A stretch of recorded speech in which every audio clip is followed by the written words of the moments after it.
నంద్యాల జిల్లా బనగాలపల్లి నియోజకవర్గంలో మంత్రి బీసీ జనార్దన్ రెడ్డి అనుచరుడు టీడీపీ మూకల అరాచకాలు కొనసాగుతున్నాయి.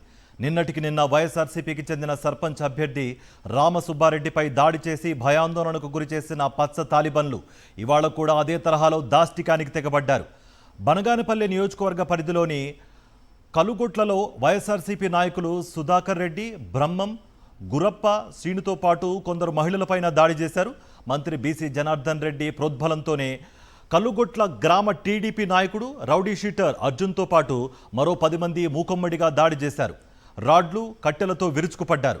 కోబలి, నరబలి అంటూ దాడులు చేశారు. అడ్డుకున్న మహిళలను కూడా వదలకుండా కొట్టారు. టీడీపీ వర్గీయుల దాడుల్లో 6 తీవ్రంగా గాయపడగా వారిని కోవెలకుంట ప్రభుత్వ ఆసుపత్రికి తరలించారు. విషయం తెలుసుకున్న బనగానపల్లె మాజీ ఎమ్మెల్యే కాటసాని రామిరెడ్డి ఆసుపత్రికి వెళ్లి బాధితులను పరామర్శించారు. తాము టీడీపీ నాయకుల జోలికి వెళ్లలేదని, కనీసం వారితో మాట్లాడలేదని బాధితులు తెలిపారు. నాది కలగొట్ల సార్. నేను చేసేది నంద్యాల వంట మాస్టర్గా ఏదో పండక్కని వచ్చినాను. రోడ్డు మీదకి టీ తాగనికని వచ్చి రాడ్లు అవి తీసుకొని పల్ల వచ్చినారు. అంగిపట్ట అర్జున్ రెడ్డి అనేతోడు మెడపట్టు పట్టుకున్నాడు. పట్టుకొని ఈడ్చినాడు. అందరూ వచ్చి పీకుతున్నారు సార్. ఏమో సార్, నేను టీ తాగనికి వచ్చినా ఆయన అర్జున్ రెడ్డి అని అంగిపట్ట పట్టుకున్నాడు. పట్టుకుంటే అందరూ వచ్చి పీకుతున్నారు సార్. కానీ రాడ్లతోనే సార్ అంతా కొట్టినాయి. రాడ్లు, పెద్ద కట్టెలు, ఇంకా దాంట్లో ఏం లేవు సార్. నేనైతే పండగని వచ్చినాము. అదే సార్ రోడ్డు టీ తాగనికని పోయింది సార్. సార్ నాది కలగొట్ల సార్, కోయిలకొండ మండలం. నేను పొద్దున్న మాంసానికి పోయింటే కలగొట్టుకి బస్ స్టాండ్ కానీ మాంసానికి కనిపోయింది సార్. మాంసానికి కనిపోతే నేను నాయకుడే, టీడీపీ నాయకుడే అర్జున్ రెడ్డిని వచ్చి కట్టెలతో నిష్కార్థంగా వచ్చి మీద పడి కొట్టినారు సార్. దాడి చేశారు మా మీద.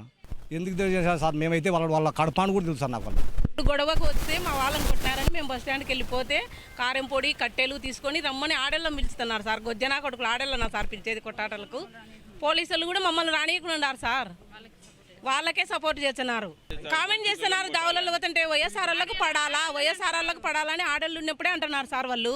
ఇప్పుడు కూడా అవి కారం పొడి ప్యాకెట్లు ఇవెల్లా తీసుకున్నారు. రోడ్డుకు దగ్గరలోనే ఉంది సార్. మా వాయన మేము కూడా రోడ్డు కాడనే ఉన్నాం సార్. వచ్చి మా వాయన మీద అన్నాడు సార్. అర్జును వాడు వెంకటేశ్ గాడు అనేటోడు సార్. వచ్చి మీద వాడి కొడుతున్నారు సార్. ఏమో సార్, మేమేం అనలే. మాకేం పని, పొద్దున్న లేచినాం అంతే 6కే సార్.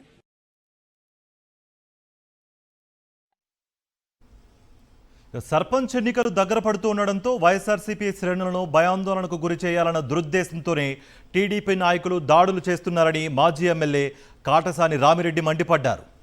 ఆ యొక్క గ్రామంలో మొదటి నుంచి కూడా వైసీపీకి పట్టున్న గ్రామం. మరి ఈరోజు తెలుగుదేశం నాయకులు తమ ఉనికిని కోల్పోతూ ఉన్నాము, ఉన్నది కూడా పోతూ ఉంది, అందరూ వెళ్ళిపోతున్నారని చెప్పి రేపు గ్రామ పంచాయతీ ఎన్నికలు దగ్గరలో ఉన్నాయి.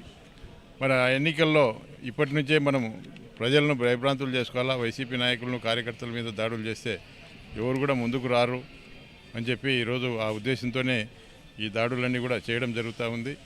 మరి అదేవిధంగా ఈ యొక్క బస్టాండ్ సమీపంలోనే ఈ యొక్క బెల్ట్ షాప్ పెట్టి రోజు అక్కడ ఆ బస్టాండ్కి వచ్చిన మహిళలను కూడా నానా దుర్భాషలాడుతూ మరి వాళ్ళను బూతులు తిడుతూ మరి హేళన చేయడం కూడా జరుగుతూ ఉంది. ఇప్పుడే మహిళలు కూడా చెప్పడం జరిగింది. మరి పోలీసు వారు దీని మీద కఠిన చర్యలు తీసుకోవాలి. ఇదే అంశానికి సంబంధించి మరింత సమాచారం మా ప్రతినిధి లోకేష్ అందిస్తారు. లోకేష్, సర్పంచ్ ఎన్నికల్లో పోటీ చేయకుండా ఉండేందుకే భయపెడుతున్నారు, రెచ్చగొట్టే ప్రయత్నం చేస్తున్నారు అన్నట్టుగా బాధితులు చెప్తున్నారు. మరి పోలీసులు ఇంత జరుగుతున్నా అట్లీస్ట్ కేసు అయినా నమోదు చేశారా? కార్తీక్, ఇదే పరిస్థితి కనపడుతుంది. ఏదైతే సర్పంచ్ ఎన్నికల్లో రానున్న నేపథ్యంలో పూర్తి స్థాయిలో వైఎస్ఆర్ కాంగ్రెస్ పార్టీ నాయకులను పై దాడులకు పాల్పడి దౌర్జన్యం చేస్తే వారు భయపడి ఎన్నికల్లో పోటీ చేయకూడదనే ఒక ఉద్దేశంతో ఇటువంటి దాడులు చేస్తున్నారు. 2 రోజుల కిందట ఆ యొక్క బనగానపల్లి నియోజకవర్గం సంబంధించిన వైఎస్ఆర్సీపీ నాయకుడైన రామసుబ్బారెడ్డిపై కూడా ఈ యొక్క రాళ్లతో దాడికి పాల్పడి గాయపరిచిన పరిస్థితి, అతన్ని హతమార్చేందుకు పూర్తిగా కుట్రలు పడిన పరిస్థితి. ఈ నేపథ్యంలోనే ఈ రోజు కోలకుంట్ల మండలం మండలం కల్లుకోట్ల గ్రామంలో ఈ యొక్క వైఎస్ఆర్సీపీ నాయకులు అక్కడికి చేరుకుంటారని ముందుగానే సమాచారం ఉండడంతో వారిని ఏ విధంగానైనా కానీ వారిపై దాడికి పాల్పడాలనే ఒక ఉద్దేశంతో పూర్తిగా టీడీపీ నాయకుడైన యొక్క మంత్రి అనుచరుడైన అర్జున్ రెడ్డి ఈ యొక్క కర్రల్లో రాడ్లతో పూర్తిగా వారిపై దాడికి పాల్పడడం జరిగింది. ఇష్టానుసారంగా వారిపై దాడికి పాల్పడడం జరిగింది. అడ్డు వచ్చిన మహిళలను కూడా లెక్క చేయకుండా పూర్తిగా వారిపై కూడా దాడి చేసే పరిస్థితి కనపడుతుంది. పోలీసులు అయితే ప్రేక్షక పాత్ర వహిస్తున్నారు తప్ప ఎటువంటి పరిస్థితుల్లో జరుగుతున్న దాడులు నియంత్రించడంలో కానీ ఆ యొక్క దాడికి పాల్పడిన వారి మీద కేసులు పెట్టడం కానీ జరపడం లేదు. ఖచ్చితంగా ఆ యొక్క వైఎస్ఆర్ కాంగ్రెస్ పార్టీ నాయకులని టార్గెట్ చేస్తూ రానున్న సర్పంచ్